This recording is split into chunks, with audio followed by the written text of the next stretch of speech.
Assalamu alaikum students, stay home, stay safe. Today is 12th August and the day is Wednesday. Let's move on to our today's study plan. First of all, we are going to study English A, unit number 9, air pollution. इस chapter की हम लोग reading कर रहे थे and we are going to start last paragraph of this chapter. Open your book and page number 55. Let's start the reading of last paragraph. Air pollution can be reduced in different ways. Using less amount of fossil fuels, gas and oil can help reduce air pollution. Reduce का मतलब होता है कम करना, different ways मुख्तलिफ तरीके. फ़िज़ाई आलूदगी मुख्तलिफ तरीक़ों से कम की जा सकती है. Using less amount of fossil fuels, gas and oil can help reduce air pollution. ईंधन, गैस और तेल के इस्तेमाल में कमी आलूदगी कम करने में मददगार हो सकती है. Walking on foot or riding bicycle for short distance may help in controlling air pollution. Walking on foot कहा जाता है पैदल चलने को, riding bicycle साइकिल चलाने को, short distance कहते हैं थोड़े फासले को या कम फासले को. Controlling काबू करना या काबू में लाना. कम फासले पर पैदल चलना या साइकिल पर जाना फ़िज़ाई आलूदगी को कम करने में मामून साबित हो सकता है. Similarly, we should avoid using personal vehicles for traveling long distance. Avoid का मतलब होता है बचना. पर्सनल व्हीकल्स ज़ाती गाड़ियाँ. ट्रैवलिंग सफ़र करना, लॉन्ग डिस्टेंस लंबे सफ़र. इसी तरह लंबे सफ़र पर जाने के लिए हमें ज़ाती गाड़ियों से परहेज़ करना चाहिए. Government should encourage the people to use public transport to reduce air pollution. Government कहते हैं हुकूमत को शुड इनकरेज हौसला अफजाई करनी चाहिए. पब्लिक ट्रांसपोर्ट वो गाड़ियाँ होती हैं जो पब्लिक में चल रही होती हैं जिसमें तमाम लोग बैठ के सफ़र करते हैं. रिड्यूस का मतलब होता है कम करना. हुकूमत को फ़िज़ाई आलूदगी कम करने के लिए लोगों को पब्लिक ट्रांसपोर्ट के इस्तेमाल के लिए हौसला अफजाई करनी चाहिए. Air pollution is the greatest challenge. We need to overcome it to ensure a healthy future. Greatest challenge कहा जाता है बहुत बड़े चैलेंज को, बहुत बड़े मुकाबले को. वी नीड हमें चाहिए. ओवरकम का मतलब होता है कम करना या काबू पाना. फ़िज़ाई आलूदगी एक बहुत बड़ा चैलेंज है. हमें एक सेहतमंद कल देखने के लिए इस पर काबू पाने की ज़रूरत है. लास्ट पैराग्राफ में हम लोगों ने ये पढ़ा कि किस तरह से हम लोग एयर पोल्यूशन को कम कर सकते हैं, किस तरह से खुद से इक़दाम करके हम लोग एयर पोल्यूशन को कम कर सकते हैं और किस तरह से गवर्नमेंट की सतह पर, हुकूमती सतह पर हुकूमत इसको कम करने के लिए इक़दाम कर सकती है. यहाँ पे हम लोगों का आज का लेसन कंप्लीट होता है और इसके साथ यूनिट नंबर 9 भी एंड होता है. अब हम इसके इंग्लिश टू इंग्लिश मीनिंग्स देखेंगे. फर्स्ट वर्ड है हमारे पास पोल्यूशन. पोल्यूशन का मतलब होता है आलूदगी. Presence of harmful items in environment. माहौल में मुज़र चीज़ों का शामिल हो जाना क्या कहलाता है? पोल्यूशन कहलाता है. रिस्पायरेटरी कहते हैं सांस लेने के मुतालिक या अमले तनफ़ुस के मुतालिक. Related to breathing. रिलीज़ कहा जाता है छोड़ देने को या खारिज करने को. इंग्लिश मीनिंग है इसका कम आउट. चैलेंज मुकाबला मीन्स टेस्ट. इमिट. इमिट का मतलब होता है छोड़ना. डिस्चार्ज छोड़ना या खारिज कर देना. विंड इरोशन कहा जाता है हवा के कटाव को. Process of loss of soil by wind. ऐसा अमल जिसमें हवा की वजह से ज़मीन में कटाव पैदा होता है. डेंजरस कहा जाता है ख़तरनाक को. Risky unsafe. रेडिएशन कहते हैं तापकारी को. Means heat. सब्सटेंस मादा या मटीरियल. इवेपोरेशन कहा जाता है तबखीर को, बुखारात या भाप के उठने को. The process by which a liquid change into the gaseous state. ऐसा अमल जिसमें कोई भी लिक्विड जो है वो गैस में तब्दील हो जाता है या बुखारात में तब्दील हो जाता है. इसके साथ ही हम लोगों का आज का लेक्चर कंप्लीट होता है. Thank you. आज हम पहले साइंस स्टडी करेंगे. Unit number 7 the study of matter. मादों के बारे में पढ़ना या स्टडी करना. इसके वर्ड्स मीनिंग आप लोगों के नोट्स पे गिवन है, वो वहीं से देखकर आप लोगों ने अपनी कॉपीज़ पे डन करने हैं. आए चलते हैं हम अपने बुक वर्क की तरफ. Open your books, page number 73. यहाँ पर पेज नंबर 73 पे आपका क्वेश्चन नंबर 3 दिया हुआ है. In your notebook right a few properties of following substances. आप लोगों ने अपनी कॉपी पर नीचे जो 3 सब्सटेंसेस दिए हुए हैं इनकी कुछ प्रॉपर्टीज़ यानी खसूसियात लिखनी है.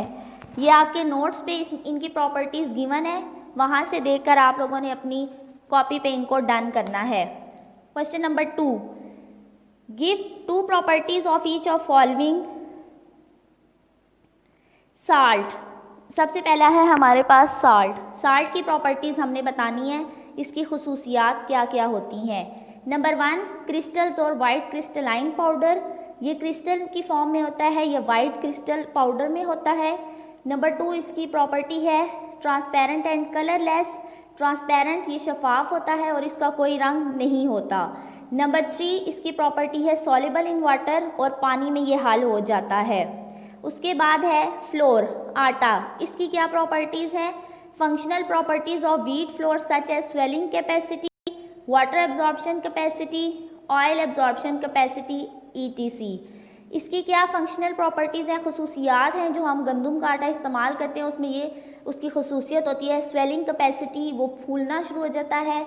वाटर एब्जॉर्प्शन कैपेसिटी, वो पानी को अपने अंदर जब्स करने की सलाहियत रखता है। ऑयल एब्जॉर्प्शन कैपेसिटी, और इसी तरह से वो तेल भी एब्जॉर्ब करने की कैपेसिटी रखता है। नंबर 3 है हमारे पास रोटी। रोटी की क्या प्रॉपर्टीज़ हैं? डाइजेस्ट इजीली, आसानी से हज़म हो जाती है। Number 2 it has soluble fibre to help clean plaque from blood vessels. ये हमारे ब्लड वेसल से फालतू जो प्लैक होता है उसको साफ़ करने में मदद करती है। Number 3 it contains plenty of proteins to help build and maintain muscles. इसमें बहुत सी प्रोटीन्स होती हैं जो हमारे मसल्स को बनने में और उनको बिल्ड करने में, उनको मेंटेन रखने में मदद करती है। इसी तरह से हमारा क्वेश्चन नंबर 3 है give 2 properties of each of following. आपने इनमें से 2 प्रॉपर्टीज़ बतानी है, 2 सॉलिड की, लिक्विड की और गैसेस, इन तीनों की 2 प्रॉपर्टीज़ बतानी है। Number 1 solid. सॉलिड की properties, solid has a definite shape and volume. Solids का हमारे पास बाकायदा एक शक्ल होती है और बाकायदा उनका वॉल्यूम हुजम होता है। Number 2 force of attraction is very great, और जो सॉलिड के पार्टिकल्स हैं उनमें फोर्स ऑफ अट्रैक्शन बहुत स्ट्रॉन्ग होती है। नंबर 2 है हमारे पास liquid. Liquid has a definite volume but do not have a definite shape. Liquid कोई भी माया चीज़ है, उसका एक बाकायदा हुजम होता है लेकिन उसकी कोई बाकायदा शक्ल नहीं होती। Number 2 particles in a liquid move about freely. जो हमारे पास लिक्विड के पार्टिकल्स होते हैं वो फ्रीली मूव कर सकते हैं आज़ादी से। नंबर 3 है गैसेस। गैसेस की प्रॉपर्टीज़ हमने बतानी है। Gases are easy to compress. Gases को हम इजीली कंप्रेस कर सकते हैं। Number 2 gases do not have a fixed shape and they do not have a fixed volume. Gases की कोई एक फिक्स शेप, शक्ल नहीं होती और ना ही उनका कोई वॉल्यूम होता है। स्टूडेंट्स, ये आप लोगों ने अपनी कॉपी पे भी डन करना है और यहाँ से 2-3 बार रीड करके अच्छे से आप लोगों ने इसे याद भी करना है। आज की डायरी हमारी यहीं तक थी। स्टूडेंट्स, आइए चलते हैं हम अपने नेक्स्ट सब्जेक्ट स्टडी की तरफ। Study unit number 8 people and work, लोग और काम। प्रीवियस लेसन में हम लोगों ने population, workers and machines, industries और इन सब चीज़ों के बारे में पढ़ा था। सर्विसेज के बारे में भी पढ़ा था कि हुकूमत क्या क्या चीज़ें हमें फ़राहम करती है और क्या क्या मशीनरी है हमारे पास और कौन कौन से लोगों के करने के लिए काम है और कौन कौन सी इंडस्ट्रीज़ हैं। आज हम जो हमने पीछे हाफ लेसन किया था रीडिंग में, आज हम उससे नेक्स्ट कंटिन्यू करेंगे। Students, open your books, page number 62। Fertilizers, chemicals and cement. Fertilizers, खादें। इस टॉपिक में हम लोग फर्टिलाइज़र्स, खादों के बारे में, केमिकल्स और सीमेंट के बारे में कुछ पढ़ेंगे कि ये कहाँ कहाँ बनता है और ये किस चीज़ के लिए इस्तेमाल किया जाता है। Fertilizers are used in agriculture. खादें ज़राअत में इस्तेमाल होती हैं। These are produced in Faisalabad, Daud Khel and Jaranwala. ये फैसलाबाद, दाऊद खेल और जड़ावाला में बनाई जाती हैं।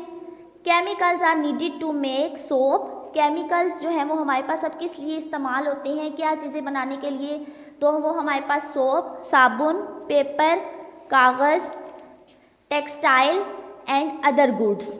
जो हमारे पास केमिकल्स हैं वो हमारे पास सोप, पेपर और दूसरी चीज़ें बनाने में इस्तेमाल किए जाते हैं। We have a number of chemical factories. हमारे पास कई मुतअद्दिद केमिकल की फैक्ट्रियाँ हैं। Cement is produced in several factories in the country. और मुल्क की कुछ फैक्ट्रियों में सीमेंट भी तैयार किया जाता है, बनाया जाता है। नेक्स्ट हमारा टॉपिक है textiles. The biggest industry is that of cotton products. सबसे बड़ी जो हमारी सनत है वो कॉटन के प्रोडक्ट्स की है, जो कॉटन की अशिया बनाती हैं, जैसे कि यार्न, सोत, textiles, canvas, towelling and clothing. Cotton के प्रोडक्ट्स में हमारे पास क्या क्या आ जाता है, हमारे कपड़े आ जाते हैं, टॉवलिंग्स आ जाती हैं, यार्न धागे वगैरह आ जाते हैं।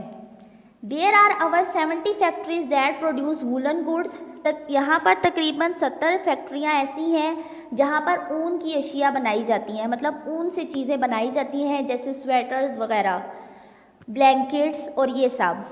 We also have a large art silk industry, और हमारे पास एक बड़ी रेशम की सनत भी है जहाँ पर रेशम बनाया जाता है।